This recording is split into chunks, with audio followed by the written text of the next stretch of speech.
what's your opinion on Larson making the stance of he's out on the Chili Bowl because of payout at that venue? I mean, a lot of people, I see the side for the Chili Bowl. You know, there's a lot of years built where they might have took it or lost money, and now they're making some money, and why are you asking for more money, etc.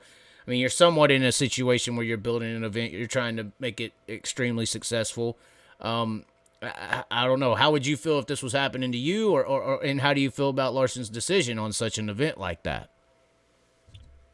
I don't know. I'd say I feel on that. I would say it's a couple different ways. I don't know.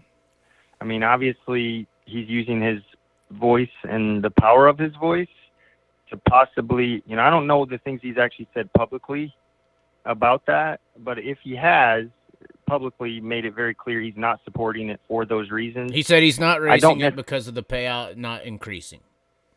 Yeah, and so doing that publicly, knowing that you're a notable figure in the sport and therefore have a following, again, I like Kyle a lot, and I think he's the best race car driver that's ever existed, seriously, and I do. Like I said, I like him, but I don't know that I agree with using your voice to encourage others, right? Like, if they feel that way, then let them feel that way. But obviously the Chili Bowl, many teams have not felt that way until now when he uses his voice.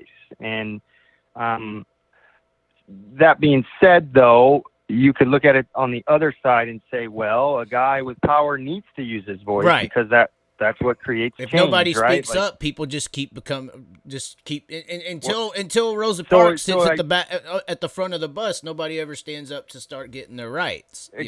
Exactly, and that's a good example, and that's why I'm saying I don't necessarily know that I have an opinion. I guess my opinion on it is I understand both sides.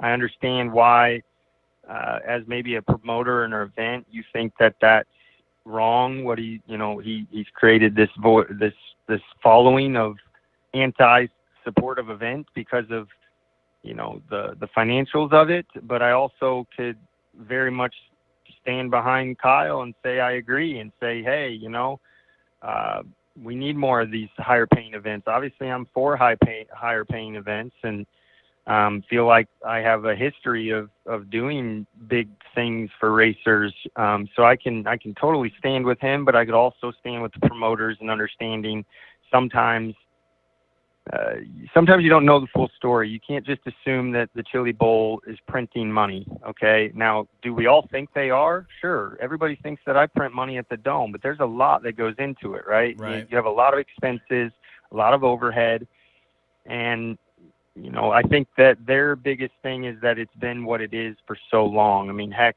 I was in my second year with the Dome and increased the purse. You know what I mean? Like, heck, this year I've increased it by adding, more money into it. So I think, again, I don't know the full history of the purse or payout of the Chili Bowl, but never changed. Well, it's changed in some start areas, but it's always been $10,000 to win since its inception.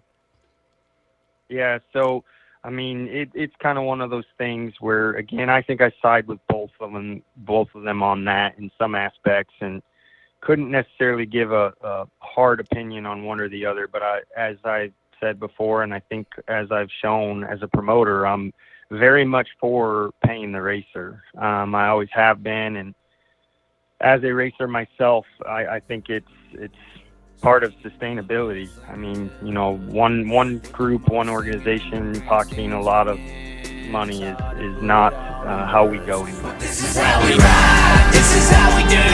Riding mud, sliding up